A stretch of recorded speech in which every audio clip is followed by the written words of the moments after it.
Lawson critica o chefe da Red Bull. Red Bull fala sobre o desempenho de Tsunoda em Suzuka. Em entrevista também de Verstappen. Decisão muito polêmica da equipe Red Bull sobre Verstappen. Entrevista de Sainz sobre as fraquezas da Williams. Alonso detonando a Aston Martin. Haas elogiando Oliver Behrman. Russell criticando a batida do Jack Doohan. Entrevista de Bortoleto e o grande dilema da Ferrari, com a opinião do seu chefe sobre o que pode ser um dos piores inícios de temporada para a Ferrari. É isso, meus amigos. Vamos com as principais e mais relevantes notícias do mundo da Fórmula 1 nessa terça-feira, dia 8, para vocês. Padrão treta F1 de qualidade, sem rumor, sem especulação. A notícia é direto da fonte. Todo dia, ao final do dia, tem cobertura interativa para vocês. E estou aqui presente mesmo nesse dia que é meu aniversário, hein? Já me deu parabéns? Então deixa o like no vídeo, inscreva-se no canal e compartilha para os amigos, que isso já é um presentão para mim.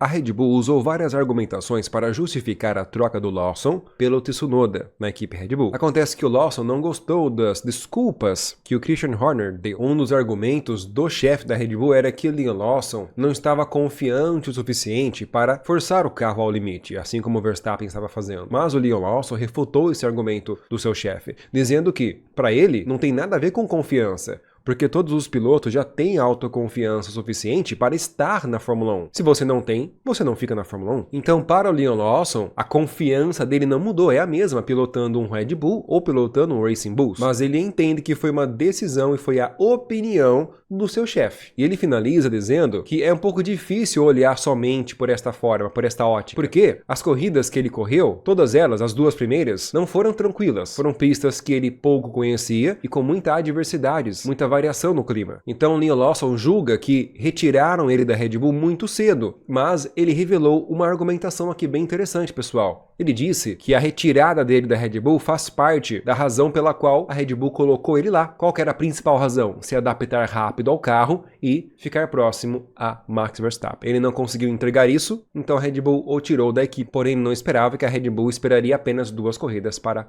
essa adaptação.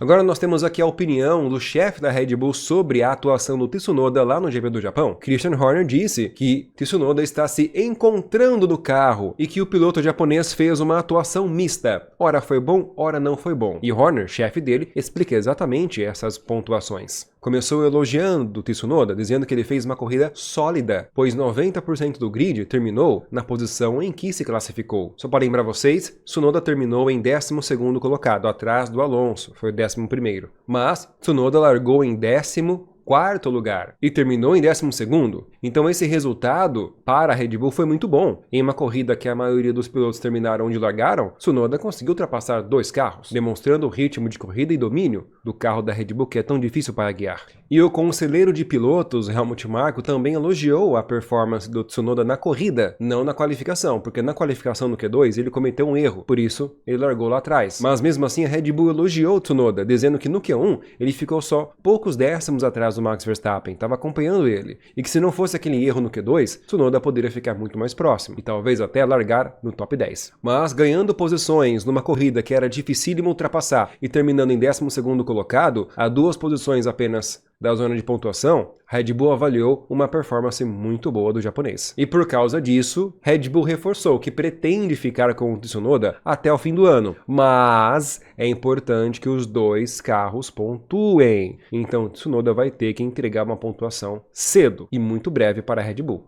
E nessa outra entrevista, o conselheiro de pilotos elogiou ainda mais o Tsunoda, dizendo que a configuração do carro do Tsunoda é exatamente a mesma da do Max Verstappen. Os 2 pilotos se encaixam muito bem e têm as mesmas preferências. Então o Tsunoda ficou feliz com isso, com essa característica do carro da Red Bull. A Red Bull então acredita que o japonês não tem que ter preocupações excessivas com o carro, é só fazer o que ele sabe fazer, que o resultado vai vir. E aí pessoal, considerando essas entrevistas do chefe da Red Bull, conselheiro de pilotos, vocês acham mesmo que o Tsunoda mandou bem lá no Japão? Comenta aí. Porque é o seguinte, ao mesmo tempo que a Red Bull quer os 2 carros pontuando, justamente para poder competir no campeonato de construtores, a Red Bull basicamente já descartou o título de construtores e querem focar apenas no 5º título de Max Verstappen. Vamos entender isso aqui. E só para ilustrar um pouco para vocês, a Red Bull é a 3ª colocada nos construtores, com 61 pontos. E acredite, esses 61 pontos é somente do Max Verstappen. Mais uma vez, Verstappen está carregando a Red Bull nas costas. Mas vamos entender a argumentação da Red Bull quanto a isso. O próprio chefe da Red Bull, Horner, disse que a prioridade é o campeonato de pilotos. Pessoal, a partir desse ponto, vocês entendem a grande diferença de mentalidade, talvez nem mentalidade porque envolve uma equipe inteira, não é só uma pessoa que toma essa decisão, é claro, mas sim de filosofia de competição. A Red Bull, o chefe dela, está dizendo que o foco da equipe é o título mundial para o seu piloto. Já a McLaren, como nós já falamos várias vezes aqui para vocês, e eles gostam de reforçar essa ideia, a McLaren se importa apenas, entre aspas, com o título de construtores. E se os dois pilotos da McLaren se envolverem em uma disputa, numa corrida, se essa disputa for atrapalhar ou tirar pontos da McLaren no campeonato, a McLaren vai proibir os pilotos de disputarem. Então olha só como é radicalmente diferente o posicionamento dessas equipes. Mas vamos lá. O chefe da Red Bull justifica que o campeonato de construtores será mais difícil, mas é um ano muito longo, então dá para repensar isso futuramente. É uma maratona que as coisas podem mudar. Então é tudo questão de maximizar as oportunidades, mais ou menos como Max Verstappen fez, ou a equipe inteira fez, no fim de semana lá em Suzuka, onde eles entraram com um carro ruim, mas depois de muitos testes e com a grande ajuda do Max Verstappen conseguiram entregar um carro razoável para Verstappen conseguir vencer. Então, Horner, chefe da Red Bull, julga que esse fim de semana foi um dos melhores finais de semana do Max Verstappen. Com certeza, não há nenhuma dúvida que Max é o melhor piloto do mundo atualmente. Ao que dá para perceber aqui, o Horner é apaixonado esportivamente pelo Max Verstappen, senão a prioridade da equipe não seria ajudá-lo a ganhar o seu 5º. O que você acha dessa atitude da Red Bull? Comenta aí. Eu já trouxe para vocês que o Sainz comentou que ele ainda tinha resquícios, memórias musculares do estilo de pilotagem que ele fazia lá na Ferrari, o qual essas memórias musculares estavam atrapalhando ele na Williams, pois são carros bem diferentes. E agora Sainz disse que teve que mudar seu estilo de pilotagem para não expor as fraquezas do carro da Williams. Vamos entender isso aí. Sainz disse que a equipe trabalhou um pouco nas configurações para deixar o carro mais ou menos onde ele queria, mas mesmo assim Sainz precisou mudar seu estilo de pilotagem para não expor as fraquezas do carro azul, que ficam bem evidentes quando você força o carro até o limite. Mas isso não é ruim, pois o Sainz, ajudando a descobrir os limites e fraquezas do carro, agora a equipe pode trabalhar para melhorar esse aspecto. E devo lembrar vocês também que o chefe da Williams já falou demais elogiando o Sainz, que o Sainz ao longo do desenvolvimento e dos testes pré-temporada ajudou demais a Williams a melhorar seu carro, apontando tecnicamente como piloto o seu feedback muito preciso. E o Sainz fala sobre isso, dizendo que o carro está perdendo muito tempo em alguns pontos específicos da pista, que estão de acordo com as sensações que ele sente guiando aquele carro. E a equipe precisa e vai trabalhar nesse aspecto. Ele não tem dúvidas que muito em breve o carro sempre estará na zona de pontuação. É declaração bem legal e forte do Sainz, hein?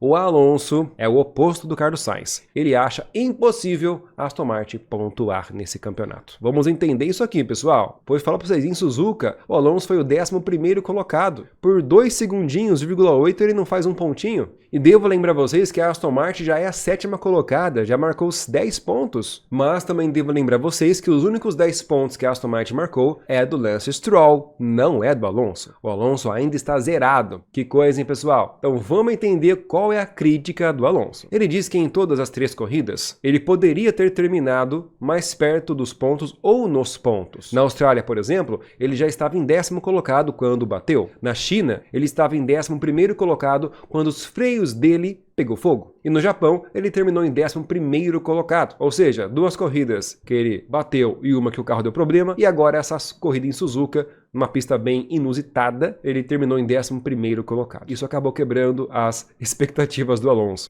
Mas ainda em Suzuka, no treino livre 2, ele foi para a brita. E assim desperdiçou o teste com os pneus macios, o que o atrapalhou na qualificação. E finaliza a entrevista dizendo que é isso que a Aston Martin tem para oferecer. Que os únicos que podem mudar essa situação são os pilotos, pois o carro já não dá para melhorar mais. Uma declaração muito estranha do Alonso, uma vez que ele tem uma alta expectativa que o Adrian Newey, grande engenheiro, que veio da Red Bull, poderá ajudar bastante nesse aspecto de desenvolvimento do carro. Vamos aguardar. Agora nós temos que falar do Behrman, esse novato estreante. Meu Deus, tá fazendo, hein? O que ele tá fazendo com a Haas, pessoal? Só lembrando vocês, o Behrman terminou em 10º colocado lá no Japão, enquanto seu colega de equipe, o Ocon, que é super experiente, terminou só em 18º, não pôde fazer nada. E mais ainda, o Behrman está constantemente entregando um feedback muito preciso para a Haas, que através do feedback dele, a equipe consegue melhorar ainda mais o carro. E o chefe da equipe fala que a Haas começou a trabalhar com o Behrman lá no México ainda, em 2023, quando ele tinha apenas 18 anos. E desde então, os trabalhos continuaram se desenvolvendo e todo o feedback que o Behrman passa para a Haas é impressionantemente preciso. O Behrman fala para os engenheiros aplicam as soluções sugeridas pelo Behrman e o carro melhora. Atualmente, Behrman é o 12º colocado com 5 pontos e a Haas é a 6ª colocada no campeonato com 15 pontos. E o chefe da Haas está extremamente contente com esse resultado. E o chefe da equipe finaliza que tem altas expectativas para o Behrman durante toda a temporada. Vamos acompanhar, pessoal.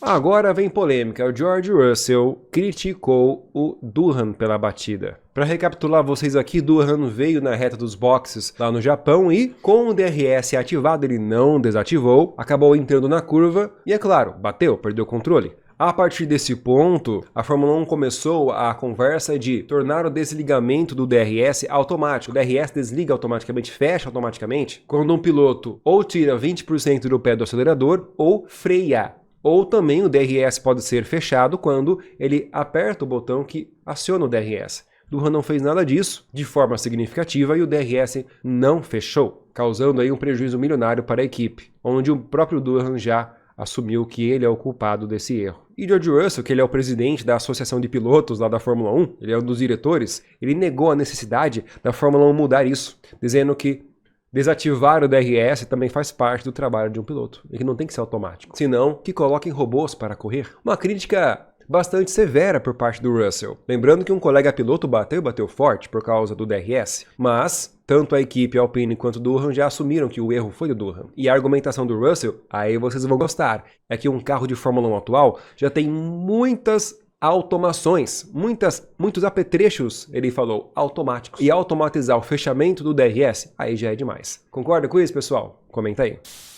Entrevista do Bortoleto sobre a próxima etapa no Bahrein. Lembra que eu falei para vocês que todas as equipes, sobretudo a Sauber, espera que o Bahrein seja uma corrida normal, a primeira corrida normal do campeonato. Para nós, o Brasil vai ser normal, né? Porque não vai ser de madrugada. Porém, o que está por trás disso é a temperatura, pessoal. A temperatura da pista do Bahrein e das etapas sequentes vai ser mais quente, 30, 40 graus, e não 10 graus, 15 graus como foi nas corridas anteriores. Então no Bahrein vai estar quente, vai ter a abrasividade dos pneus, vai gastar pneus, a galera vai poder fazer mais de um pit stop. E é claro, para o Bortoleto, isso vai ser muito bom, onde ele vai poder testar e colocar à prova o real desempenho do carro da Sauber. E também o Bortoleto tem uma pequena vantagem sobre as corridas anteriores. Suzuka, ele nunca tinha corrido. Na China também acho que ele nunca tinha corrido. Agora no Bahrein, ele já correu e conhece bem a pista. Chegou a hora, hein, pessoal? Então o Bortoleto diz que está ansioso, porque vai ser uma grande oportunidade dele colocar em prática tudo o que ele aprendeu até agora. E, é claro, continuar melhorando. Após a corrida no Japão, ele já voltou para a fábrica para se preparar ainda mais para a próxima corrida. E reforçou que ele conhece muito bem a pista. E por causa disso, em cada sessão de treino, qualificação e depois da corrida,